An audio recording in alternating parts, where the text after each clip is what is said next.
जय हिंद साथियों। RPF LDC exam के एग्जाम सीरीज में आप सभी लोगों का बहुत बहुत स्वागत है। मैं अभिषेक राज आप सभी लोगों का एक बार पुनः अभिनंदन करता हूं अपने इस चैनल पे। आप अपना कीमती समय देकर जो समय इस चैनल पे अपना समय दे रहे हैं, जो इस चैनल के लिए अपना प्यार दे रहे हैं, उसके लिए पूरा क्यूबिक्स परिवार और पूरा आरपीएफ एलडीसी बाई अभिषेक राज का जो भी मेंबर है, सभी की तरफ से आपको बहुत बहुत बधाई। दोस्तों, जैसे कि आपको मालूम है कि आपके एग्ज़ाम के पॉइंट ऑफ व्यू से इस चैनल पे हर वो संभव प्रयास किए जा रहे हैं जिससे कि आपकी परीक्षा में जो सफलता है वो सुनिश्चित हो सके। चाहे इसके लिए एप्लीकेशन की सुविधा हो, चाहे वेबसाइट की सुविधा हो, और चाहे डेली लेक्चर का जो सुविधा है, जो चीज़ें कंटेंट है, आपको बिल्कुल साफ़ सुथरी और बिल्कुल विश्वसनीय तरीके से आपको सारी चीज़ें दी जा रही हैं और आप उसके लिए पसंद भी कर रहे हैं। और आपका जो पॉजिटिव कमेंट है ये हमें प्रोत्साहित भी कर रहा है काम करने के लिए। पिछला जो हमने आईपीसी का मास्टर वीडियो, सीआरपीसी का और एविडेंस का जो मास्टर वीडियो जो मैंने आपको दिया, उसके 2 पार्ट अभी आपको मिले होंगे। आप उसके बारे में अपने कमेंट जरूर बताइएगा कि आपको कैसा लग रहा है। और ये सारे कंटेंट तैयार हो रहे हैं, ये आपके जो एप्लीकेशन पे जो है जो मिक्स क्वेश्चन हम लोग आपके लिए प्रोवाइड करा रहे हैं प्रतिदिन। अभी 2 दिन से नहीं हो पा रहा है। इसका कारण है कि वेबसाइट का कुछ काम चल रहा है और 1-2 दिन में वेबसाइट पर जब क्लियर हो जाएगा तो आपको बहुत सारी चीज़ें बहुत सुविधाजनक तरीके से मिलनी शुरू हो जाएगी, एक प्रोफेशनल तरीके से आपको मिलना शुरू हो जाएगी। तो इसके लिए 1-2 दिन का विलंब है, फिर आपको वो सेट जो है एप्लीकेशन पे आना शुरू हो जाएंगे। और अलग अलग सब्जेक्ट को अलग अलग पढ़ाना जो है और एक साथ परीक्षा के समय तक कवर कर पाना बहुत ही मुश्किल काम था। और इस बड़े टास्क को पूरा करने के लिए हम लोगों ने एप्लीकेशन लॉन्च किया, हज़ारों रुपए खर्च करके एप्लीकेशन बनाए ताकि आपको वो सारी चीज़ें दी जा सके। और परीक्षा के लिए जो प्रैक्टिस सेट है वो आपको लिए हम लोगों ने लॉन्च किया और वहाँ से आपको पूरे परीक्षा का जो पैटर्न आपका है कि 100 प्रश्न होंगे, 100 प्रश्न में से 80 प्रश्न को ही आपको अटेम्प्ट करने हैं और प्रति प्रश्न के लिए आपको 1 नंबर की मार्किंग है, उसकी जो टाइमिंग है और उसके लिए जो माइनस मार्किंग है, सारी चीज़ों को कवर करते हुए आप अपने प्रोग्रेस को एनालाइज कर सकते हैं। लास्ट में जब आप टेस्ट दे लेते हैं तो वहाँ से आप अपने चीज़ों को एनालाइज कर सकते हैं। और इसके लिए बिल्कुल आप आश्वस्त रहिए कि जो भी आपका सिलेबस है, उस सिलेबस के विभिन्न चरणों से जहाँ जहाँ से भी हो सकते हैं, जो चीज़ें आपके परीक्षा में पूछे जाने की संभावना है, उसको हम लोग अपनी तरफ से दे रहे हैं। और बिल्कुल जो है स्पेशलिस्ट जो हैं, जो परीक्षा के स्पेशलिस्ट हैं, जो पेपर बनाते हैं, उनके देख रेख में ये सारी चीज़ें की जा रही हैं। तो इसके लिए आप आश्वस्त रहिए। मैक्सिमम जो प्रश्न जो हम लोग दे रहे हैं, अगर 40 सेटअप आप हमारा हल कर लेते हैं क्यूबिक्स क्लासेस के एप्लीकेशन पे, तो आपके परीक्षा में जो है पास करने का चांसेज काफ़ी बढ़ जाता है। तो इसी क्रम में हम लोगों ने आरपीएफ रूल, आज का जो सेगमेंट है इसको आरपीएफ रूल में हम लोगों ने शुरू किया है। जैसे कि क्लासेस चलती रहती है, 2 दिन हम लोगों ने आईपीसी का, 2 दिन सीआरपीसी और 2 दिन जो है ये रेलवे का जो प्रोफेशनल है, और बाकी जनरल अवेयरनेस और बाकी रीजनिंग का क्लास जो किशन सर के द्वारा लास्ट में हम पढ़वाएंगे। जब 1 सप्ताह 2 सप्ताह जब परीक्षा रह जाएगा, जब परीक्षा का डेट आ जाएगा, तो रीजनिंग का भी प्रैक्टिस आपको कराएंगे और लाइव क्लास चलाएंगे इसी चैनल पे। तो एप्लीकेशन को आप लोग डाउनलोड कर लीजिए, एप्लीकेशन के माध्यम से ही लाइव क्लास भी चलेंगे जो कि बिल्कुल निःशुल्क होंगे आपके लिए।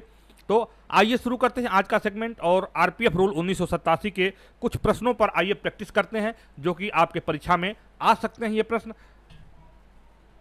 तो देखिए, पहला नंबर जो क्वेश्चन है यह है अधिनियम की परिभाषा आरपीएफ रूल 1987 के किस रूल में दिया गया है, किस नियम में दिया गया है? क्या 2A में दिया गया है, 2B में दिया गया है, 2C या 2D में दिया गया है? तो आइए एक बार रिवीजन कर लेते हैं इसका। ए में क्या है? अधिनियम। अधिनियम का मीन्स क्या हो गया? अधिनियम मीन्स रेलवे सुरक्षा बल अधिनियम 1957 यथा संशोधित 2003। ए में अधिनियम हो गया। बी में जो है इसमें साज सज्जा हो गया, साज सज्जा। सी में आपका बटालियन हो गया जो कि नियम 7 के अंतर्गत दिया गया है। और डी में जो है प्रधान मुख्य सुरक्षा आयुक्त, प्रधान मुसवा इसको कह सकते हैं, प्रधान मुख्य सुरक्षा आयुक्त। तो इस प्रश्न का सही आंसर ऑप्शन नंबर 1 होगा। अधिनियम के बारे में रेलवे सुरक्षा बल अधिनियम 1987 के बारे में बताया जा रहा है और इसी अधिनियम के धारा 21 के अनुसार जो है यह जो है आरपीएफ रूल 1987 जो है यह जो है बनाया गया है। इसी जो हमारा बेस एक्ट है आरपीएफ रूल है, जैसे कि क्रिमिनल लॉ में जो है आईपीसी हमारी बेस एक्ट है, उसी तरीके से जो हमारा आरपीएफ का आरपीएफ रूल हो गया, चाहे आरपीयूपी हो गया, इसका जो है बेस एक्ट हमारा क्या है, आरपीएफ एक्ट, रेलवे सुरक्षा बल अधिनियम 1957। तो इसके बारे में भी हम लोग पढ़ेंगे। इस प्रश्न का सही आंसर ऑप्शन नंबर 1 हो गया। अगले प्रश्न के ऊपर चलते हैं। आज हम लोग मैक्सिमम प्रश्नों पर प्रैक्टिस करेंगे, कोई कोताही नहीं है, कोई कटौती नहीं है, कोई ऐसा नहीं है कि बहुत सारे छोटे छोटे वीडियो बना के आपको बस आपका टाइम वेस्ट करना है। आपके लिए जो है मैक्सिमम प्रश्नों को हम लोग अटेम्प्ट करने की कोशिश करेंगे यहाँ से। अगला प्रश्न है, आरपीएफ नियम में सुरक्षा नियंत्रण कक्ष का उल्लेख कहाँ पे किया गया है, किस धारा में किया गया है? तो आरपीएफ के लिए जो है सुरक्षा नियंत्रण कक्ष है, इसका कहाँ पे किया गया है, इसके बारे में हम लोग देखते हैं। तो आइए देखते हैं। सबसे पहले देखते हैं, ऑप्शन पे भी विचार करते चल रहे हैं ताकि आगे जो है हम लोग का ये सारी चीज़ें जो है तैयार होता रहे। तो सबसे पहले 25 को देखते हैं। तो 25 में क्या दिया गया है, वरिष्ठ, ये देखिए, वरिष्ठ अधिकारियों की साधारण शक्तियां, और मैं जरा जल्दी जल्दी लिखने की कोशिश करता हूं ताकि आपका समय वेजा ना जाए, और उत्तरदायित्व। अगर नियम 20 की बात करते हैं तो नियम 20 जो है में क्या बताया गया है, सुरक्षा नियंत्रण कक्ष। नियम 20 में सुरक्षा नियंत्रण कक्ष, और सुरक्षा नियंत्रण कक्ष है यह जो है डीजी के मुख्यालय, पीसीएससी मुख्यालय और सीनियर डीएससी यानी कि मंडल मुख्यालय पर जो यह जो है स्थापित किए जाएंगे, और 24/7 जो है यह रहेगा। और इसका जो है यह जो है किसके साधारण पर्यवेक्षण में कार्य करेगा, तो यह सीएससी के साधारण पर्यवेक्षण में कार्य करेगा। आगे जो प्रश्न बनेंगे उसमें हम इसमें चर्चा करेंगे। तो हम लोग 20 की बात करते हैं कि 20 में जो है दिया गया है ये सुरक्षा नियंत्रण कक्ष के बारे में। इसका अगला ऑप्शन है ऑप्शन नंबर 60, रूल 60 है। तो रूल 60 कह रहा है कि प्रशिक्षण का, रूल 60 कह रहा है कि प्रशिक्षण का स्तरमान और पाठ्य विवरण, इसके बारे में कि जो प्रशिक्षण होगा, जो सीधी भर्ती के द्वारा जो भर्ती किए जाएंगे उनका प्रशिक्षण का स्तरमान क्या होगा, और जो पाठ्य का जो विवरण है वो क्या होगा, कि आउटडोर होगा, इंडोर होगा, ये सारी चीज़ों को जो है यह इसमें बताया गया है। आगे जो है इसका 61 में आप जो बुनियादी प्रशिक्षण पाठ्यक्रम देखेंगे उसमें आउटडोर इंडोर का भी है।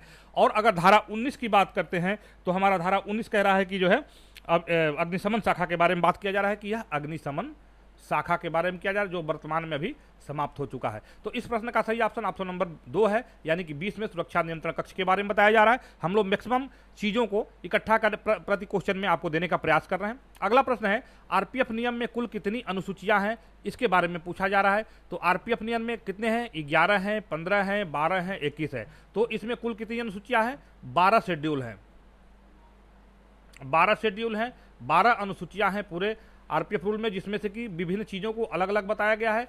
इसमें जो है वरिष्ठ अधिकारियों के जो पहला जो अनुसूची है, जो मुख्य बता रहा हूँ, पहले अनुसूची में जो है वरिष्ठ अधिकारियों के पद और उनके पदनाम के बारे में बताया गया है, पद और पदनाम के बारे में बताया गया है।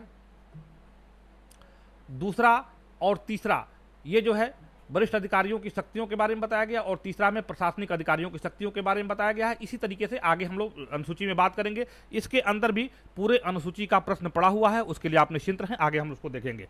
अगले प्रश्न के ऊपर चलते हैं। अगला प्रश्न देखते हैं, केंद्रीय सरकार रेल संरक्षण बल नियम 1957 में, ये देखिए थोड़ा सा एक्स्ट्रा टाइप हो गया है, इसको आप लोग इग्नोर करिएगा।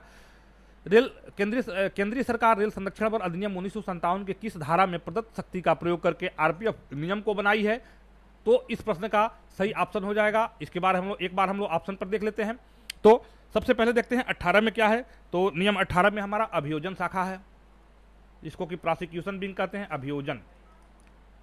अभियोजन शाखा, तो अभियोजन शाखा का जो कैडर होता है वो अलग होता है, जो स्टैटिक विंग है उससे अलग होता है। जब आगे हम लोग पढ़ेंगे इसको तो उसमें आपको पता लगेगा। अगर धारा 9 की बात करें तो पुलिस कुत्तों का प्रशिक्षण व प्रजनन केंद्र, पुलिस श्वानों का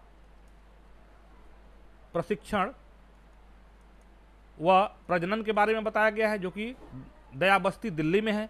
अगर 17 की बात करें तो 17 में जो है कार्यपालक शाखा के बारे में बताया गया है। नियम 17 में क्या बताया गया है, कार्यपालक कार्यपालक शाखा के अंदर कितने 5 विंग होंगे, और वो 5 विंग कौन कौन से होंगे?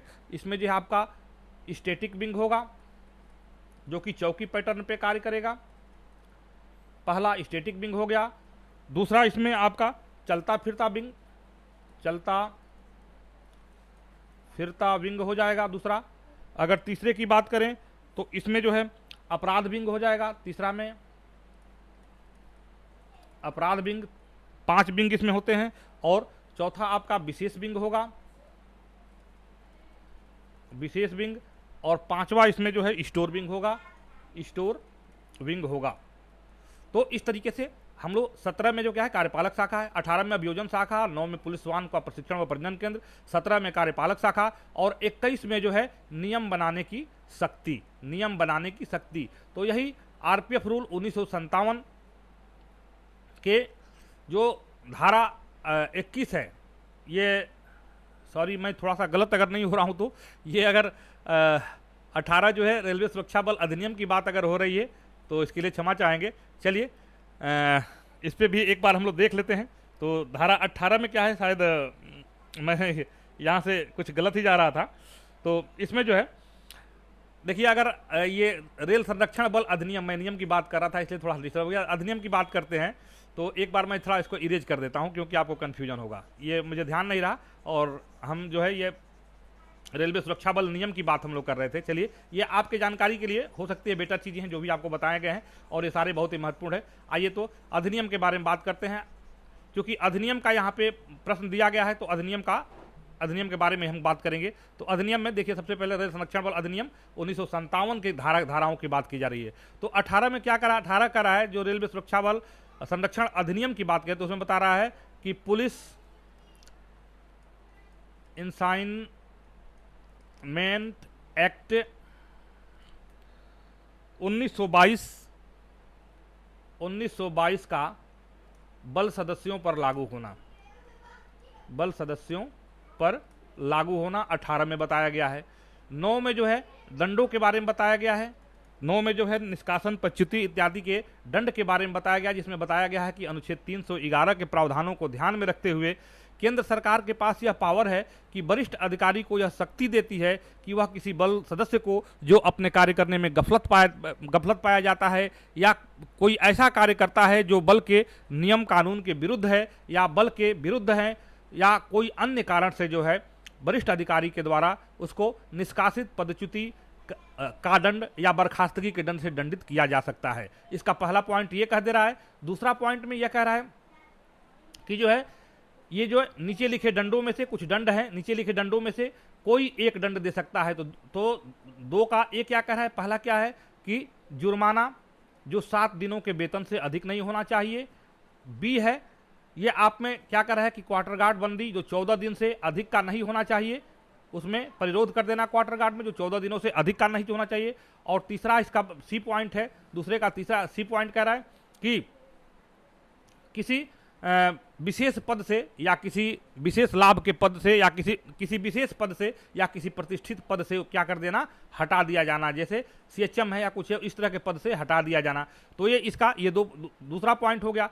तीसरा पॉइंट में ये दूसरे का दूसरा है। और दूसरे पॉइंट में क्या कह रहा है कि अगर इन जो है सजाओं के विरुद्ध आप असंतुष्ट हैं, इन सजाओं के विरुद्ध अपील करना चाह रहे हैं तो 30 दिनों में जो है अपील का प्रावधान, 30 दिनों में अपील का प्रावधान होगा और 30 दिनों में अपील होगा। और अगर इसका तीसरा पॉइंट कर रहा है कि अगर वरिष्ठ अधिकारी जो है आपके इस अपील से संतुष्ट नहीं है और अगर सजा बढ़ानी है तो समुचित सुनवाई का अवसर देते हुए सजा बढ़ाया जाएगा। ये 9 का प्रोविजन मैंने पूरा आपको अधिनियम 9 का बता दिया। आप कहेंगे कि नियम पढ़ाते पढ़ाते अधिनियम में आ गया, हमको मिक्स करके ही पढ़ना है क्योंकि यहाँ पे रेल संरक्षण बल अधिनियम की बात हो रही है, इसलिए हम अधिनियम के बारे में ही बात करेंगे। और अगर 17 की बात करें कि अधिनियम का 17 क्या है, तो कर्तव्य में गफलत के लिए जो है इसमें दंड के बारे में दिया गया है, जिसमें बताया गया है। पहला पॉइंट इसमें 17 में का पहला पॉइंट देखिए 9 और 17 बहुत ही महत्वपूर्ण है, जो अधिनियम का 9 और 17। तो पहले पॉइंट में इसमें बता दिया गया है कि जो है धारा 9 के उपबंधों पर कोई प्रतिकूल प्रभाव डाले बिना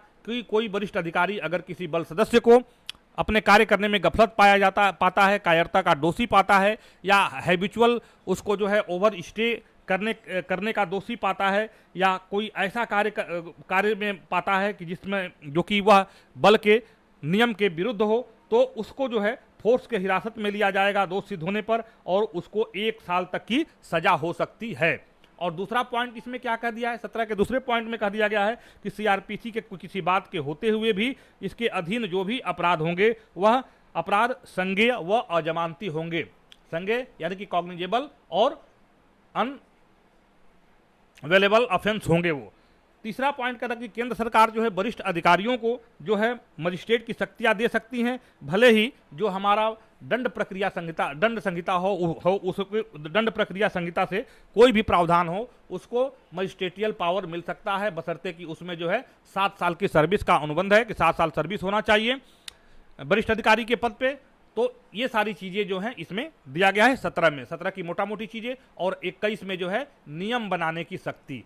तो इन्हीं नियम बनाने की शक्ति धारा 21 का प्रयोग करते हुए जो है केंद्र सरकार ने जो है आरपीएफ रूल 1987 को बनाया है। थोड़ा सा लंबा हो गया लेक्चर इस पे 4 पे, क्योंकि थोड़ा सा कंफ्यूजन था। पहले आपको आरपीएफ रूल के बारे में बताए और जैसे ही पता लगा कि नहीं इस पे रेल संरक्षण बल का अधिनियम 1957 की बात किया जा रहा है, तो हमने उन सारी चीज़ों को आपको बताया। खैर आपके लिए ये सारी चीज़ें बेनिफिशियल होगी, आशा है कि इसमें से कुछ ना कुछ आपको नया जरूर मिला होगा। अगले प्रश्न के ऊपर चलते हैं, अगला 5 चलते हैं। अब आते हैं, देखिए रेलवे सुरक्षा बल अधिनियम की तरफ हम लोग थोड़ा चले गए थे, लेकिन अपने जो विषय है उस पर हम लोग थोड़ा आते हैं। तो आरपीएफ नियम का संक्षिप्त नाम क्या है? तो आरपीएफ नियम का संक्षिप्त नाम रेल संरक्षण बल नियम 1987 है, रेल संरक्षण बल नियम 1957 है, रेल सुरक्षा बल नियम 1987 है, या कोई नहीं। तो इसमें जो है आरपीएफ नियम का जो ये नाम यहाँ पे रेल संरक्षण बल या रेल सुरक्षा बल नियम 1987 के रूप में इसको जाना जाएगा। यह जो है नियम 1 में यह प्रावधानित किया गया है। अगला है प्रश्न संख्या 6, निम्न में से कौन से नियम प्रतिनियुक्ति पर नियुक्त किए गए अधिकारियों और अभ्यावेशित बल सदस्यों को लागू नहीं होंगे? बहुत ही महत्वपूर्ण प्रश्न है, इसको देख लीजिएगा। रूल 83 से 86 का जो प्रोसीजर है यह जो है प्रतिनियुक्ति पर नियुक्त किए गए अधिकारियों यानी डेपुटेशन पर नियुक्त किए गए अधिकारियों और जो अभ्यावेशित बल सदस्य हैं उन पर लागू नहीं होंगे। और ये 83 से 86 का जो नियम है इसके बारे में भी थोड़ा सा हम लोग जान लेते हैं कि 83 और 86 का नियम क्या है। तो 83 में दिया हुआ है कि किन परिस्थितियों में कोई नामांकित बल सदस्य जो है अपने पद का त्याग कर सकेगा। ये 83 का प्रोविजन दिया गया जो कि डेपुटेशन पर आए हुए अधिकारियों और अभ्यावेशित बल सदस्यों पर लागू नहीं होगा। और अगर 84 की बात करें तो 84 में दिया गया है अयोग्य होने पर सेवानिवृत्ति, यानी कि अयोग्य होने पर सेवानिवृत्ति। और 85 में दिया गया है कि शारीरिक और मानसिक अयोग्यता के आधार पर सेवानिवृत्ति दिया गया है। और 86 में जो है यह अर्धवार्षिकता पर सेवानिवृत्ति। तो ये चारों चीजें जो है यह डेपुटेशन पे जो है गए हुए अधिकारियों और डेपुटेशन पर गए हुए अभ्यावेशित बल सदस्यों पर लागू नहीं होंगे। यानी कि बल के जो लोग भी डेपुटेशन पर जाएंगे उन पे नियम 83 से 86 तक का जो है नियम ये लागू नहीं होगा। चलिए अगला प्रश्न पे आते हैं। अगला प्रश्न हमारा है आरपीएफ नियम में परिभाषाएं किसमें दी गई हैं? तो देखिए सबसे पहले देखिए चैप्टर 1 में क्या दिया गया है? परिभाषाओं के बारे में दिया गया है। परिभाषाएं, जिसमें से कि परिभाषाएं हैं आपका, जिसको एक बार हम लोग रिवीजन करते हैं। ए में अधिनियम, बी में साज सज्जा, सी में बटालियन, डी में प्रधान मुख्य सुरक्षा आयुक्त, ई में जो है आपकी बंद गिरफ्तारी इन्वॉल्व है, और एफ में आपका जांच न्यायालय, जी में टुकड़ी, एच में निदेश, आई में मंडल, जे मंडल सुरक्षा आयुक्त, के विद्यमान रेल नियम, एल आपकी खुली गिरफ्तारी, एम चौकी, एन रेल स्थापना हो गया, ओ में आपका रेल कर्मचारी परिषद हो गया, ओ में रेल कर्मचारी परिषद हो गया, पी में चौकी हो गया, क्यू में अनुसूची पी में धारा हो गया, पी में धारा हो गया, क्यू में आपका अनुसूची हो गया जो 12 है, आर में आपका वरिष्ठ अधिकारी हो गया, आर में सुरक्षा न्यायालय हो गया, और एस में आपका वरिष्ठ अधिकारी, टी में क्षेत्रीय रेल, यू में जो है आपका मिसलेनियस हो गया। तो इस तरीके से हमारा ये परिभाषाएं हैं, और इस तरीके से जो है यह परिभाषाएं हैं। यू का एक थोड़ा सा कंफर्म कर लेते हैं। यू में बताया गया है कि अगर कोई परिभाषा इस नियम के अंतर्गत नहीं दिए गए तो उनका अर्थ वही लगाया जाएगा जो रेल संरक्षण बल के या रेल अधिनियम के के संदर्भ में उसको लगाया गया है। तो इस तरह से ये प्रश्न है। अगर चैप्टर 2 की बात करते हैं तो चैप्टर 2 हमारा कर रहा है कि बल का संगठन व संरचना के बारे में बताया गया रहा है, जो कि नियम 3 से लेकर और नियम 20 तक का जो है इसमें उल्लिखित है। नियम चैप्टर 3 की बात कर रहा है तो चैप्टर 3 कर रहा है निर्देश व नियंत्रण कर रहा है, जो कि नियम 21 से लेकर और नियम 24 तक है। और नियम 4 की बात करें जो कि बहुत महत्वपूर्ण है, शक्तियां व वरिष्ठ अधिकारियों की शक्तियां और उत्तरदायित्व। यहाँ वरिष्ठ अधिकारियों का नहीं होगा, यहाँ पे इस चैप्टर का नाम है शक्तियां व उत्तरदायित्व, जो कि 25 से लेकर और 44 तक रूल में दिया गया है। तो अगले प्रश्न के ऊपर चलते हैं। इस प्रश्न का सही ऑप्शन जो है, परिभाषाएं जो है चैप्टर 1 के अंतर्गत दी गई है, ये इसका सही ऑप्शन होगा चैप्टर 1। चलिए 8 पे आते हैं। क्वेश्चन संख्या 8 क्या कर रहा है, बल का ऐसा यूनिट जो बटालियन के रूप में निर्धारित किया जाता है वह निम्न में से कौन निर्धारित करता है। यानी कि बटालियन को किसके द्वारा निर्धारित किया जाता है, क्या महानिरीक्षक के द्वारा किया जाता है, उप महानिरीक्षक के द्वारा किया जाता है, महानिदेशक के द्वारा किया जाता है, या वरिष्ठ सुरक्षा आयुक्त के द्वारा किया जाता है। तो 7 के जो नियम 7 है, 7 में बताया गया है कि रेलवे सुरक्षा बल के बटालियनों का जो है निर्धारण जो है महानिदेशक के द्वारा किया जाएगा और उनके द्वारा तय किया जाएगा कि इसमें कितने वरिष्ठ अधिकारी और कितने नामांकित बल सदस्यों को इसमें रखा जाना है, और जो बटालियन के संबंध में जो भी निर्णय लेना होगा वह महानिदेशक डीजी के द्वारा लिया जाएगा। अगला प्रश्न के ऊपर जाते हैं। अगला प्रश्न है, बंद गिरफ्तारी से क्या तात्पर्य है। क्लोज अरेस्ट मीन्स मानी बंद गिरफ्तारी से क्या तात्पर्य, क्वार्टर गार्ड के भवन में बल सदस्य का अवरोध, फोर्स मेंबर्स ब्लॉक्स इन quarter guard building, quarter guard के भवन में बल सदस्य का परिरोध, या बैरक में बल सदस्यों का अवरोध किया जाना, या नन ऑफ दिस। तो बंद गिरफ्तारी का क्या तात्पर्य है, बंद गिरफ्तारी को किसमें डिफाइन किया गया है, 2 के ई में, नियम 2 के ई में जो है बंद गिरफ्तारी को इसको जो है परिभाषित किया गया है। और इसका सही आंसर होगा क्वार्टर गार्ड के भवन में बल सदस्य को परिरोधित करना, यह जो है बंद गिरफ्तारी के अंतर्गत जो है आता है। तो इस प्रश्न का सही ऑप्शन नंबर 2 होगा। चलिए अगले प्रश्न के ऊपर चलते हैं। अगला प्रश्न देखते क्या है, आरपीएफ नियम के अध्याय 2 में दिया गया है। आरपीएफ नियम 2 के अध्याय में क्या दिया गया है, बल का संगठन व संरचना। यह जो क्या है चैप्टर 2 में दिया गया है, और यह कहां से कहां तक है, 3 से लेकर और नियम 20 तक का उल्लेख है। परिभाषाएं जो है चैप्टर 1 में दिया गया है, परिभाषाएं दी गई हैं चैप्टर 1 में। निर्देश व नियंत्रण यह जो है चैप्टर 3 में दिया गया है। भर्ती प्रशिक्षण और व्यवसाय योजना यह जो है चैप्टर 4 में दिया गया है। भर्ती प्रशिक्षण व व्यवसाय योजना जो 45 से लेकर नियम 45 से लेकर और 77 तक का उल्लेख 77 तक जो है। तो इस प्रश्न का सही ऑप्शन क्या हो जाएगा, ऑप्शन नंबर 1 हो जाएगा कि आरपीएफ नियम अध्याय 2 में बल का संगठन और संरचना के बारे में दिया गया है। अगले प्रश्न के ऊपर चलते हैं।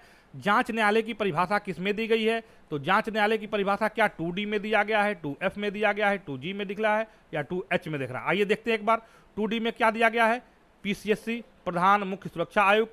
2F में जो है आपका जो है जांच न्यायालय सिक्योरिटी कोर्ट को जो है जांच न्यायालय को जो है 2F में दिया गया है। तो 2F इसका सही आंसर होगा। चलिए अगले प्रश्न के ऊपर आते हैं। अगला प्रश्न देखते हैं क्या है। आरपीएफ नियम 1987 के अध्याय 2 में निम्नलिखित नियम वर्णित है। देखिए वो प्रश्न आ गया। इस तरह के प्रश्न को भी आपको प्रैक्टिस करना पड़ेगा। आप लोग सीधे प्रश्नों को तैयार तो कर ही रहे हैं, इस तरह का प्रैक्टिस भी करिए, इसलिए हमने। तो आरपीएफ रूल के अध्याय 2 में क्या दिया गया है, मैंने बताया ये अध्याय 2 यानी कि नहीं अध्याय ये 25 से 44 ये क्या है, ये अध्याय आपका 4 है। अध्याय 4 में क्या दिया गया है कि शक्तियां और उत्तरदायित्व दिया गया है। एक बार आप लोग इसको रिवीजन कर लीजिए। और नियम 3 से 20 की अगर बात करें तो नियम 3 से 20 से क्या है, यह जो है चैप्टर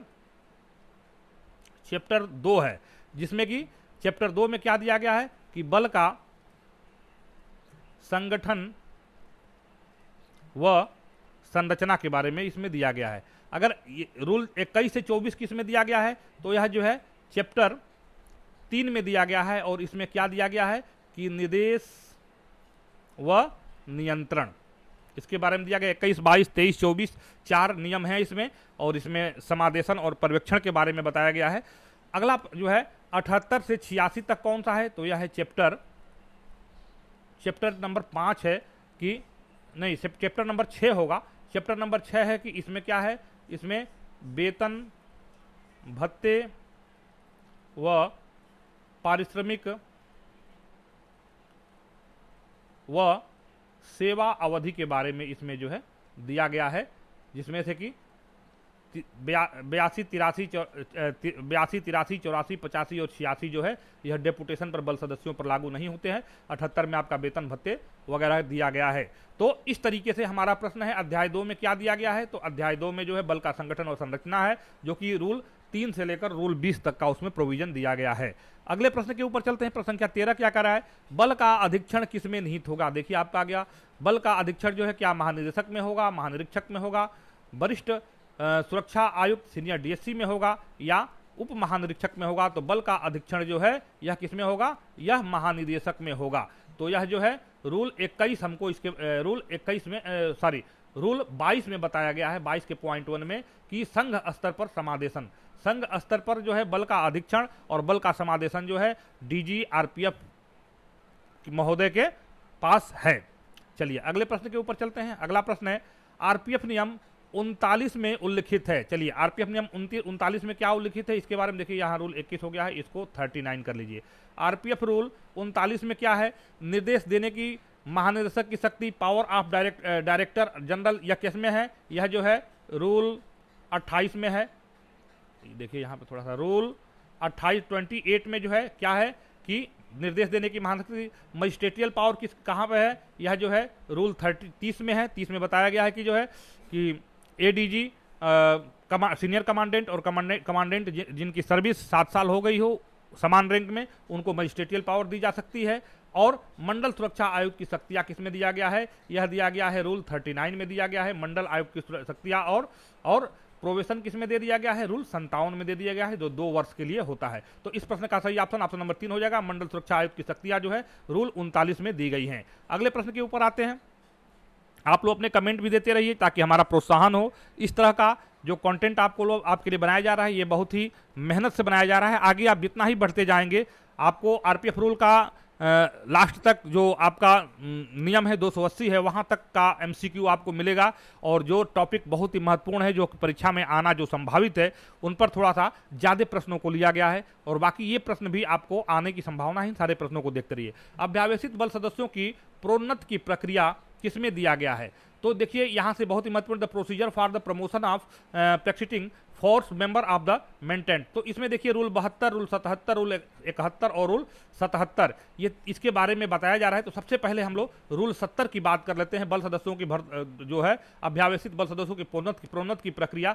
तो 70, 71 और 72 से जो प्रश्न बनते हैं उसमें थोड़ा सा कंफ्यूजन होता है, तो इसको समझ लीजिए। सबसे पहले रूल 70, इस प्रश्न का सही उत्तर रूल 70 होगा। इसमें रूल 70 में बताया गया है कि विभागीय पदोन्नत के लिए भर्ती की जो प्रक्रिया विभागीय पदोन्नत की प्रक्रिया के बारे में रूल 70 में बताया गया है। अगर रूल 71 की बात करते हैं तो रूल 71 में बताया जा रहा है कि विभागीय पदोन्नति के द्वारा विभागीय पदोन्नति के संबंध में जो है मार्गदर्शक सिद्धांत इसमें दिए गए हैं। इसमें डीपीसी बोर्ड के बारे में बताया गया है और इसमें किस तरह का सीबीटी होगा, क्या होगा, इसका सभी मार्गदर्शक सिद्धांत जो किसमें बताया गया है, 71 में बताया गया। इसमें प्रक्रिया दिया गया है और 71 में बताया गया कि 70 के अंतर्गत जो रूल 71 की परीक्षाएं होगी वह जो है जो परीक्षाएं होंगी उनका जो है मार्गदर्शक सिद्धांत क्या होगा। और अगर 72 की बात करें तो 72 में भी वही चीज है कि सीमित विभागीय प्रतियोगिता परीक्षा के आधार पर जो विभागीय परीक्षाएं होंगी उनका जो है मार्गदर्शक सिद्धांत ये रूल 72 के अंतर्गत दिया गया है। तो इस तरीके से हम लोगों ने देख लिया। 77 को एक बार देख लेते हैं। 77 में क्या है कि बल सदस्यों के अन्य विभागों में प्रतिनियुक्ति, बल सदस्यों का अन्य विभागों में प्रतिनियुक्ति या डेपुटेशन इसको कह लीजिए, ये है। तो बल सदस्यों के प्रोन्नति की प्रक्रिया किसमें है, यह नियम 70 में है। 4 इसका सही ऑप्शन होगा। अगला प्रश्न आते हैं। पुनश्चर्या पाठ्यक्रम उल्लिखित है। रिफ्रेशर कोर्स के बारे में पूछा जाता है कि रिफ्रेशर कोर्स किस नियम में दिया गया है। तो सबसे पहले आइए ऑप्शन पे ही विचार करते हैं। 67 हमारी क्या करिए, यह कह रहा है 67 अनुशासनिक नियंत्रण के बारे में कह रहा है। अनुशासनिक नियंत्रण के बारे में कह रहा है और इसमें जो है बताया गया है कि प्रशिक्षण के दौरान जो है प्रधानाचार्य के अनुशासनिक नियंत्रण में रहा जाएगा और सीधी भर्ती किए गए बल सदस्य को किसी कारण से जो लेखबद्ध किए जाएंगे, यह जो है भर्ती प्रशिक्षण के दौरान जो है प्रधानाचार्य के द्वारा जो है क्या किया जा सकता है, सेवा से मुक्त किया जा सकता है। यह जो प्रधानाचार्य के पास पावर होता है। 66 में आपका पुनश्चर्या पाठ्यक्रम दिया गया है। 66 में पुनश्चर्या पाठ्यक्रम दिया गया है। 57 में प्रोवेशन दिया गया है। बहुत डीपली अगर हम लोग इस पर बात करेंगे एक एक चीज़ को तो बहुत लंबी वीडियो हो जाएगी। तो 57 में क्या प्रोवेशन दिया गया है, प्रोवेशन को बताया गया है कि 2 साल का प्रोवेशन है और इसको जो है अनुशासनिक अधिकारी के द्वारा इसको बढ़ाया भी जा सकता है। और अगर नियम 87 की बात करें तो नियम 87 जो है इस यहाँ कह रहा है कि जो है बल सदस्यों के जो स्थानांतरण के संबंध में जो है इसके बारे में, वितरण के संबंध में इसके बारे में यहाँ से दिया गया है कि बल सदस्यों के ट्रांसफर के बारे में दिया गया है नियम 87 के अंतर्गत। तो अगले प्रश्न के ऊपर चलते हैं। अगला प्रश्न देखते हैं। इसका आपको क्लियर हो गया होगा। पुनश्चर्या पाठ्यक्रम जो है यह जो है नियम 2 के अंतर्गत, नियम 66 के अंतर्गत जो है पुनश्चर्या पाठ्यक्रम को दिया गया है, रिफ्रेशर कोर्स जिसको बोलते हैं। अगला है क्वेश्चन नंबर 17 कह रहा है कि सीधी भर्ती किए गए व्यक्तियों की ज्येष्ठता किस नियम में उल्लिखित है। सीधे भर्ती किए गए व्यक्तियों की ज्येष्ठता किस नियम में उल्लिखित है। तो आइए एक एक ऑप्शन पे विचार करते हैं, फिर हम लोग आगे बढ़ते हैं। तो सबसे देखिए पहला ऑप्शन जो है हमारा दिया हुआ है 99। तो 99 में क्या दिया गया है कि इंटर रेलवे जो है स्थानांतरण पर ज्येष्ठता का निर्धारण, यानी कि अन्य रेल जोनों में स्थानांतरण पर ज्येष्ठता का निर्धारण। इसमें स्पेशल चीज क्या है कि जब अन्य रेल में एक रेल से दूसरे रेल में जब ट्रांसफर होता है तो जो सीनियरिटी होती है तो उस रेल के अकॉर्डिंग बनाई जाती है और जो है अगर ऑन रिक्वेस्ट आदमी जाता है, बल सदस्य ऑन रिक्वेस्ट जाता है तो उसको जो है बॉटम सीनियरिटी पे रखा जाता है। अगर 96 की बात करें तो नियम 96 में दिया गया कि सीधी भर्ती किए जाने वाले व्यक्तियों और प्रोन्नत व्यक्तियों की परस्पर ज्येष्ठता के बारे में दिया गया है। लिखने में थोड़ा टाइम वेस्ट हो रहा है और मैं ऐसे आपको बता दे रहा हूँ। 98 में 98 में दिया गया है कि सीधी भर्ती किए जाने वाले व्यक्तियों के प्रोन्नत और उस पर ज्येष्ठता के बारे में दिया गया है 98 में, सॉरी। और 96 में आपका दिया गया है कि सीधी भर्ती किए गए उम्मीदवारों की ज्येष्ठता, यानी कि ओपन जो है ओपन रिक्रूटमेंट के द्वारा भर्ती किए गए जो रिक्रूट होते हैं उनकी ज्येष्ठता के बारे में दिया जा रहा है। और इसमें जो है उसका एक सीधे भर्ती किए जाने वाले और अन्य व्यक्तियों के प्रोन्नति और प्रोन्नत व्यक्तियों की परस्पर ज्येष्ठता के बारे में बताया जा रहा है। और अगर नियम 97 की बात करते हैं तो नियम 97 कह रहा है कि विभागीय पदोन्नत व्यक्तियों की ज्येष्ठता, विभागीय पदोन्नति व्यक्तियों की ज्येष्ठता ये दिया गया है। तो इस प्रश्न का सही ऑप्शन क्या गया, सीधी भर्ती किए गए बल सदस्यों की ज्येष्ठता किस नियम में बताया गया है। तो ये नियम 96 में किया गया है कि सीधे या ओपन भर्ती से द्वारा भर्ती किए गए सीधे भर्ती किए गए व्यक्तियों की ज्येष्ठता के संबंध में बताया गया है। चलिए प्रश्न संख्या 18 क्या कह रहा है कि आरपीएफ नियम 99 में उल्लिखित है। 99 में क्या उल्लिखित है इसके बारे में बताया जा रहा है। तो सब आइए एक एक चीजों पर हम लोग ध्यान देते हैं। तो सबसे पहले काम का वार्षिक मूल्यांकन, काम का वार्षिक मूल्यांकन देख लीजिए, यह नियम 107 में दिया गया है तो ये गलत हो गया। काम का मूल्यांकन यह किस में दिया गया है, यह दिया गया है 106 में दिया गया है। 106 में काम का मूल्यांकन दिया गया है तो ये भी गलत हो गया। अंतर आंचलिक स्थानांतरण पर ज्येष्ठता का निर्धारण, जो कि अभी हम लोग पीछे अभी हम लोग पढ़े हैं कि जो है अंतर क्षेत्रीय स्थानांतरण पर ज्येष्ठता का निर्धारण यह 99 में दिया गया है। 99 में दिया गया है कि इंटर रेलवे स्थानांतरण पर जो है सीनियरिटी क्या होगी, तो ये भी गलत हो गया। ये आरपीएफ नियम 1999। हाँ, तो 99 में देखिए हमारा पूछ रहा है कि आरपीएफ ने 99 में क्या उल्लिखित है। तो 99 में उल्लिखित है अंतर आंचलिक स्थानांतरण पर ज्येष्ठता का निर्धारण। तो इस प्रश्न का सही ऑप्शन जो है ऑप्शन नंबर 3 इसका सही ऑप्शन होगा। चलिए अगले प्रश्न के ऊपर चलते हैं। अगला प्रश्न है आयुध कर्मशाला आरपीएफ के किस नियम में है। आइए इस पर एक बार हम चर्चा कर लेते हैं। सबसे पहले नियम 12 में क्या गया है कि आयुध निरीक्षण टीम के बारे में बताया गया है, जिसको इस टीम को कौन गठित करेगा, तो इसको डीजी महोदय के द्वारा इसको गठित किया जाएगा। 11 में क्या है, आयुध कर्मशाला। आयुध कर्मशाला जो क्षेत्रीय रेलों में जो आपका वर्कशॉप होता है, जो क्षेत्रीय रेलों में जो आर्मोर शॉप होता है, वो जो है उसके बारे में बताया जा रहा है। ये 11 में आयुध कर्मशाला। और 9 में क्या बताया जाए कि पुलिस श्वानों का प्रशिक्षण व प्रजनन, इसके बारे में बताया गया, नई दिल्ली में है। तो इस प्रश्न का सही ऑप्शन क्या हो जाएगा, आयुध कर्मशाला को किसमें बताया गया है, 12 में। आरपीएफ रूल 12 में जो है आयुध कर्मशाला के बारे में बताया गया। अगले प्रश्न के ऊपर चलते हैं। स्टोर विंग डिफाइन इन आरपीएफ रूल। स्टोर विंग का डिफाइन जो है किसमें किया गया है, तो हम लोग नियम 17 के अंतर्गत पढ़ते हैं, कार्यपालक शाखा के अंतर्गत जो है यह एक स्टोर विंग होता है। 5वां विंग जो स्टोर विंग है, तो इसको 17 के पॉइंट 6 में जो है 17 के पॉइंट 6 में जो है स्टोर विंग के बारे में जो है बताया गया है। तो चलिए अगले प्रश्न के ऊपर चलते हैं। अगला प्रश्न देखते हैं। जांच न्यायालय का सभापतित्व निम्न में से किस रैंक के अधिकारी कर सकते हैं?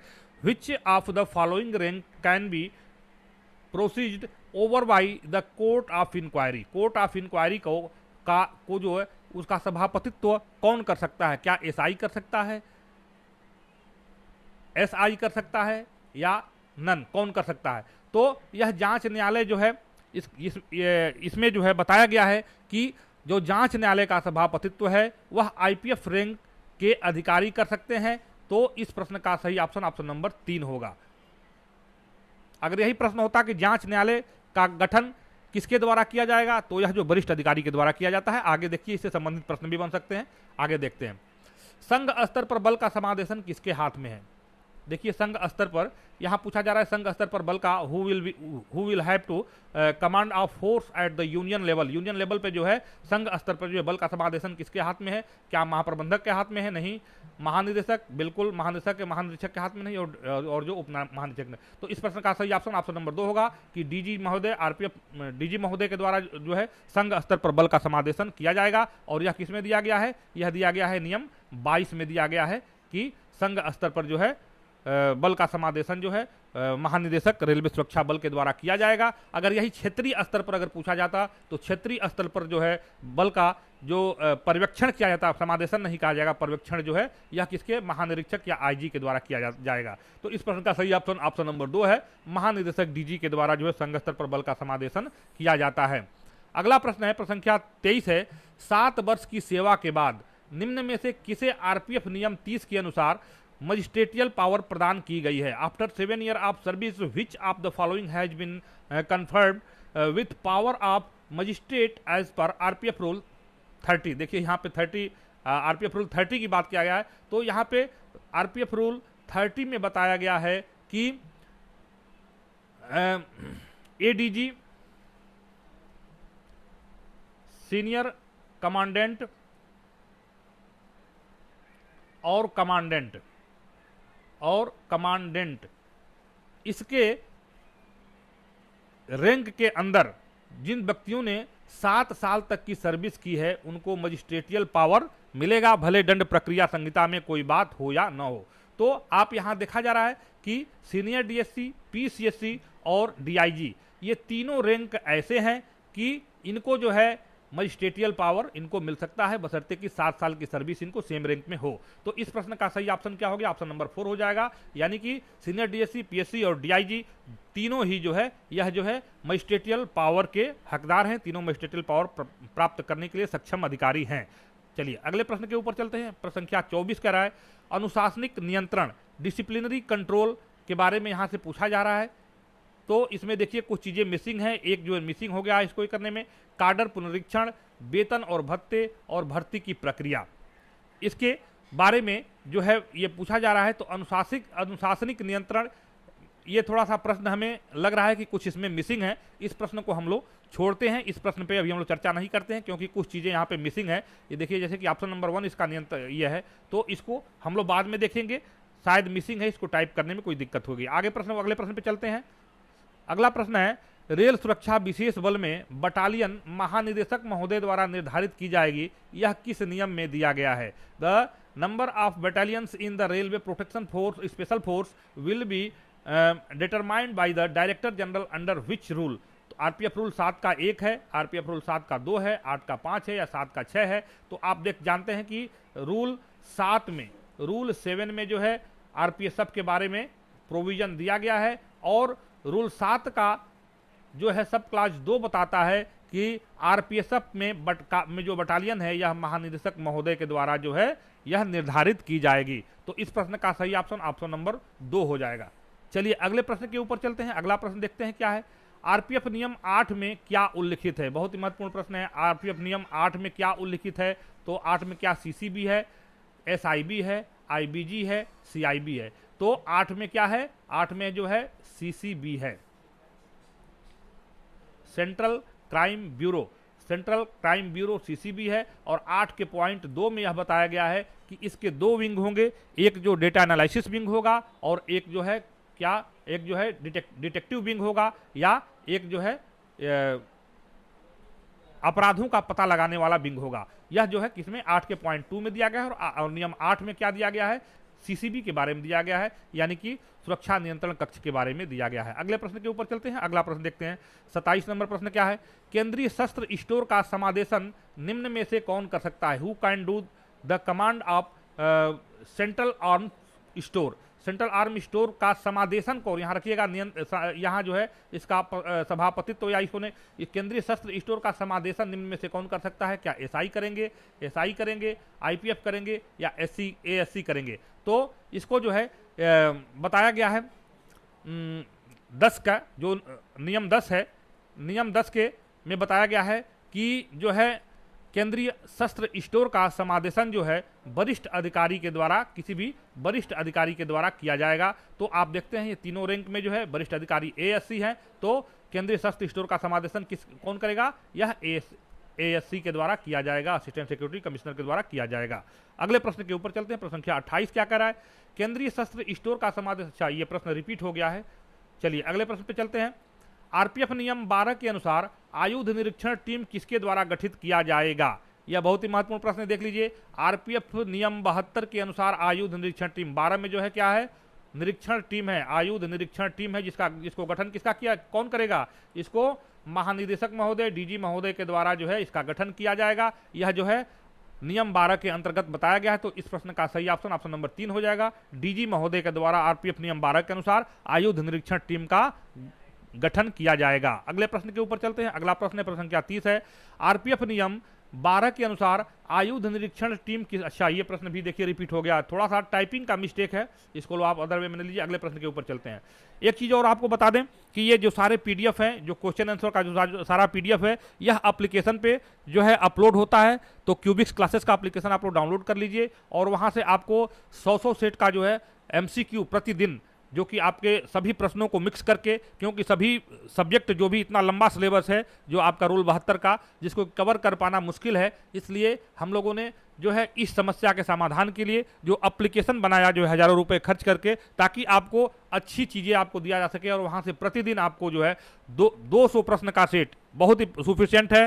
तो 200 प्रश्न डेली आपको मिल रहे हैं हल करने के लिए। और ऐसा नहीं है प्रश्न जो है बिल्कुल नए हैं, बिल्कुल अलग तरह के प्रश्न मिलेंगे जो आपके जो है एक्सपीरियंस को, परीक्षा देने के एक्सपीरियंस को आपको आगे बढ़ाएंगे। वहां से आप जो बिल्कुल जो एप्लीकेशन को डिजाइन किया गया है, इस तरह से डिजाइन किया गया है कि जो पूरा जो सिलेबस आपका है, जो डीपीसी बोर्ड के द्वारा जो पूरा सिलेबस बताया गया है नियम 72 के अंतर्गत, जिसमें कि 100 प्रश्न होंगे, 100 प्रश्न में जो है 80 प्रश्न आपको अटेम्प्ट करने हैं, प्रति प्रश्न जो है 1 नंबर है, और उसमें आप अपना टाइमिंग भी देख सकते हैं, माइनस मार्किंग का प्रोविजन है, लास्ट में आप अपना रिजल्ट भी देख सकते हैं कि आप कितना स्कोर कर रहे हैं। तो आप क्यूबिक्स क्लासेस का एप्लीकेशन जरूर ही डाउनलोड कर ले, और इस वीडियो के डिस्क्रिप्शन में मैं उसका लिंक दे दूंगा, वहां से आप लोग जरूर डाउनलोड कर ले, आपके लिए बहुत ही बेनिफिशियल होगा। और अभी 1-2 दिन में आपको यहाँ से वेबसाइट भी मिलनी शुरू हो जाएगी। वेबसाइट पे आपको सारी चीज़ें जो कि आपका जो आपके आने वाले परीक्षाओं के लिए जो अभी सब इंस्पेक्टर की परीक्षा आने वाली है उससे संबंधित जो भी बीएनएस बीएनएसएस ये सारी चीज़ें उस पर मिलेंगी। और अभी जो प्रैक्टिस सेट बन रहा है इसको भी हम लोग परीक्षा के अकॉर्डिंग उसमें जो है बीएनएस बीएनएसएस और बीएसएस का भी पार्ट जो कि पूछा जा सकता है, बेसिक नॉलेज को, बेसिक जानकारी को उसमें हम लोग उसमें प्रश्न के रूप में डाल रहे हैं। प्रति सेट में 3 4 5 प्रश्नों को हम लोग वहां से ले रहे हैं जो कि आपके उससे बाहर का प्रश्न नहीं आएगा। अगले प्रश्न के ऊपर चलते हैं। विशेष घटना रिपोर्ट सुरक्षा नियंत्रण कक्ष को दी जाएगी। यह आरपीएफ नियम में किस नियम में है कि विशेष घटना रिपोर्ट जो है सुरक्षा नियंत्रण कक्ष को दी जाएगी? तो जैसे कि आपको मालूम है कि 20 में जो है सुरक्षा नियंत्रण कक्ष है तो 20 का पॉइंट 4 या 20 का पॉइंट 2 में से एक होना चाहिए। तो आपको बता दें 20 का पॉइंट 4 है, 20 का सब क्लास 4 में बताया गया है कि विशेष घटना रिपोर्ट जो है यह सुरक्षा नियंत्रण कक्ष को अवश्य रूप से दी जाएगी। तो इस प्रश्न का सही ऑप्शन नंबर 2 हो गया। अगले प्रश्न के ऊपर चलते हैं। प्रश्न संख्या 32 है। बल का अधीक्षण केंद्रीय सरकार में निहित होगा, किस आरपीएफ नियम में है? The superintendence of the force will be vested in the central government in the RPF rule. RPF rule के किस नियम में बताया कि केंद्रीय सरकार जो बल का अधीक्षण जो है केंद्रीय सरकार में निहित होगा? तो यह किस में बताया गया है? तो यह बताया गया है आपका 21 के पॉइंट 1 में। 21 का पॉइंट 1 जो हमारा चैप्टर 3 है, चैप्टर 3 में 21 से 24 का प्रोविजन दिया गया, उसी में 21 नियम 21 के पॉइंट 1 में बताया गया है कि बल का अधीक्षण जो है यह केंद्रीय सरकार में निहित होगा। अगर कभी ऑप्शन में आपको ऐसा आ जाता है कि बल का जो है अधीक्षण किस में होगा, तो अगर केंद्रीय सरकार और महानिदेशक अगर देता है, अगर ऑप्शन में देता है दोनों, तो यह दोनों होगा। लेकिन अगर केंद्रीय सरकार देता है तो केंद्रीय सरकार टिक करिएगा, और अगर डायरेक्टर जनरल देता है तो डायरेक्टर जनरल टिक करिएगा। चलिए अगले प्रश्न के ऊपर आते हैं। अगला प्रश्न देखते हैं। 40 प्रश्नों को आज करते हैं, वीडियो लंबा हो जाएगा, 46 मिनट का वीडियो हो चुका है। और 33 नंबर क्वेश्चन जल्दी जल्दी हम लोग करते हैं। आंचलिक रेलों का समावेशन प्रधान मुख्य सुरक्षा आयुक्त द्वारा महाप्रबंधक के साधारण पर्यवेक्षण के अधीन रहते हुए किया जाएगा। यह किस नियम में दिया गया है? आइए ऑप्शन है, ऑप्शन पर एक बार हम लोग चर्चा कर लेते हैं, फिर उसके बाद से आगे बढ़ते हैं। सबसे पहला ऑप्शन जो है रूल 24 के बारे में दे रहा, तो रूल 24 में क्या दिया गया है? समादेशन और कमांड के बारे में दिया गया है। यह चैप्टर 3 का है, समादेशन के बारे में दिया गया है। यह जो है आरपीएफ रूल 24 में समादेशन के बारे में दिया गया है। और अगर 21 की बात करें तो 21 में बताया गया है बल का प्रबंधन, बल का प्रबंधन के बारे में दिया गया है, बल का प्रबंधन के बारे में दिया गया है, या अधीक्षण के उसका अधीक्षण के बारे में दिया गया है 21 में। अगर 23 की बात करें तो क्षेत्रीय रेलों पर कमांड, क्षेत्रीय रेलों पर कमांड व देखभाल के बारे में दिया गया है। तो इसमें क्या बताया गया है कि क्षेत्रीय रेलों पर जो है कमांड किसका होगा?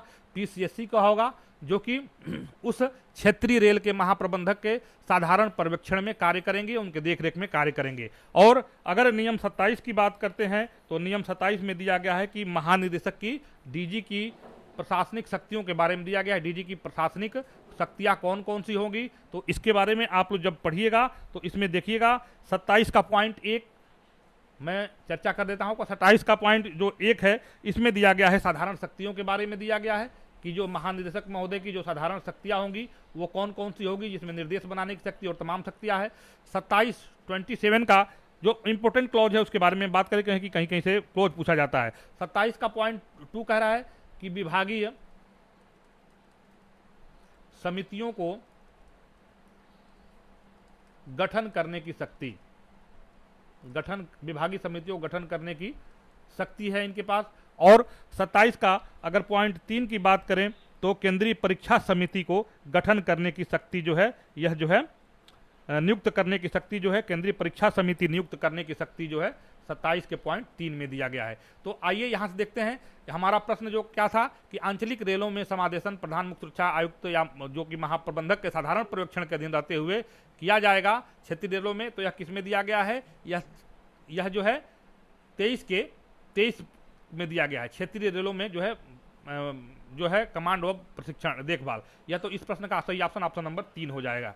चलिए अगले प्रश्न के ऊपर चलते हैं। प्रश्न क्या 34, आरपीएफ नियम की अनुसूची 1 में क्या उल्लिखित है? What is the maintained in RPF rule schedule? बहुत ही महत्वपूर्ण है। तो administrative power of senior officer, designation and designation name. तो इसमें जो है डेजिनेशन और डेजिनेशन नेम दिया गया है। तो इस प्रश्न का सही ऑप्शन जो है ऑप्शन नंबर 2 हो जाएगा। अगर सिक्योरिटी कोड की बात करें तो यह जो है शेड्यूल 5 में सिक्योरिटी कोड दिया गया है, और एडमिनिस्ट्रेटिव प्रशासनिक शक्तियां जो है यह 3 में दिया गया है। तो और 2 में क्या दिया गया है कि डेजिग्नेशन एंड डेजिग्नेशन नेम, ये तीनों जो अनुसूची बहुत ही महत्वपूर्ण है, इसमें से एक जरूर पूछेगा, आप देख लीजिएगा। 5 में सिक्योरिटी कोड, और जो है 3 में जो है आपका एडमिनिस्ट्रेटिव पावर के बारे में दिया गया, और 4 में जो है डेजिग्नेशन एंड डेजिग्नेशन नेम के बारे में दिया गया है। तो इस प्रश्न का सही ऑप्शन नंबर 2 होगा। अगले प्रश्न के ऊपर चलते हैं। इसी प्रश्न श्रृंखला में मैंने जो अनुसूची से संबंधित जो है 4-5 क्वेश्चन डाले हैं, जो कि इसमें से एक जरूर आएगा, आप इसके लिए जरूर प्रयास करिएगा। और अगला प्रश्न है, महानिदेशक निम्न में से किसे निलंबित कर सकते हैं? तो महानिदेशक की जो है प्रशासनिक शक्तियों के बारे में बताया जा रहा है कि महानिदेशक जो है यह किसको निलंबित कर सकता है। क्या पीसीएससी को निलंबित कर सकते हैं, डीआईजी को निलंबित कर सकते हैं, डीएससी को निलंबित कर सकते हैं? तो ऑल एबव। तो जो है महानिदेशक जो है डीजी जो है पीसीएससी, डीआईजी और डीएससी और सभी बल सदस्यों को जो है निलंबित करने की पावर रखते हैं, और इनके जो प्रशासनिक शक्तियों के अंतर्गत जो ये सारी चीजें हैं। अगले प्रश्न के ऊपर आते हैं। अगला प्रश्न है, प्रश्न संख्या 36 है, क्षेत्रीय रेल में प्रधान मुख्य सुरक्षा आयुक्त की शक्तियां आरपीएफ नियम 1987 के किस नियम में दिया गया है? तो आइए जो ऑप्शन है, ऑप्शन पे एक बार विचार कर लेते हैं। तो सबसे पहले दे रही नियम 26। नियम 26 में क्या कर रहा है कि रेल सुरक्षा से संबंधित महानिदेशक के उत्तरदायित्व, रेल सुरक्षा से संबंधित डीजी महोदय का रिस्पॉन्सिबिलिटी क्या है, इनका उत्तरदायित्व क्या है, यह 26 में दिया गया है। 30 में आपको मजिस्ट्रेटियल पावर के बारे में बता चुका हूं, मजिस्ट्रेट की शक्तियां मिली हुई हैं वरिष्ठ अधिकारियों को, इसके बारे में दे दिया है। प्रशासनिक 35 में दे दिया है कि क्षेत्रीय रेलों में पीसीएससी की शक्तियां और उत्तरदायित्व, यह जो किस में दे दिया है, 35 में दे दिया गया। और 39 में 39 में क्या दिया गया है कि मंडल सुरक्षा आयुक्त की शक्तियां और उत्तरदायित्व। इस प्रश्न का सही ऑप्शन नंबर 3 हो जाएगा।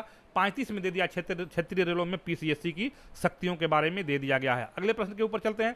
प्रश्न संख्या 37, प्रश्न संख्या 37 क्या कह रहा है कि आरपीएफ नियम 1987 के किस नियम में मंडल सुरक्षा आयुक्त की शक्तियां और उत्तरदायित्व के बारे में दिया गया है? तो इसको अभी हम लोग देख लिया, ऑप्शन में एक बार देख लेते हैं। इसमें क्या है कि मंडल सुरक्षा आयुक्त की शक्तियां और उत्तरदायित्व, तो ऑप्शन सही हो गया। आइए ऑप्शन पे विचार कर लेते हैं। 38 में दे दिया है कि मंडल के अन्य वरिष्ठ अधिकारियों की शक्तियां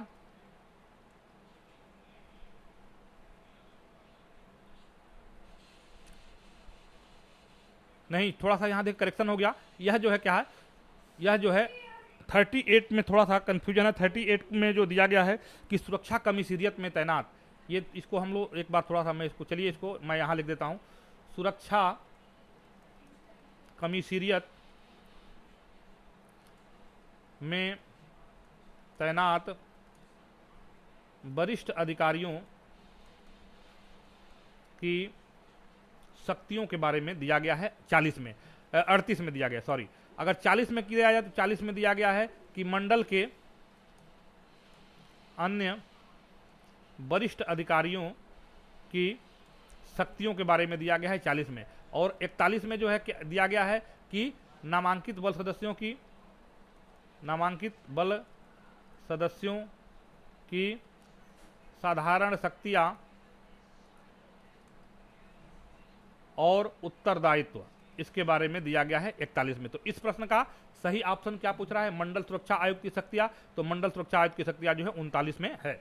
अगले प्रश्न के ऊपर चलते हैं, प्रश्न संख्या 40, और इस सेशन का लास्ट होगा क्योंकि टाइम काफी हो गया है, लंबा वीडियो हो गया है। 38 नंबर क्वेश्चन जो है 40 पूरा कर देते हैं। चलिए, आरपीएफ नियम 1987 के नियम 41 में क्या वर्णित है? बहुत ही महत्वपूर्ण प्रश्न है। तो सबसे पहले देखिए, बल के अभियोजन पर निर्बंधन, इसमें किस में दे दिया गया है? नियम 42 में दे दिया गया है। तलाशी आपको किस में दे दिया गया है? नियम 44 में दे दिया गया है। और गिरफ्तारी की प्रक्रिया, गिरफ्तारी की जो प्रक्रिया है, यह जो है किस में दिया गया है? तो यह 43 नियम 43 में जो है गिरफ्तारी की प्रक्रिया दे दिया गया है। और अभ्यावेशित बल सदस्यों की साधारण शक्तियां और कृत्य जो है 41 में दे दिया गया है। तो 41 में क्या वर्णित है? अभ्यावेशित बल सदस्यों की साधारण शक्तियां और उत्तरदायित्व। तो इस प्रश्न का सही ऑप्शन नंबर 4 होगा। चलिए 39 नंबर क्वेश्चन पे चलते हैं। आरपीएफ नियम 1987 के नियम 43 में क्या है? तो आयु और शैक्षिक अर्हताएं। चलिए हम ऑप्शन पे बात नहीं है। गिरफ्तारी की प्रक्रिया, बल के वरिष्ठ अधिकारी का कैडर और परीक्षण। तो गिरफ्तारी की प्रक्रिया जो है 43 में दिया गया है। यानी कि जो आरपीएफ एक्ट का जो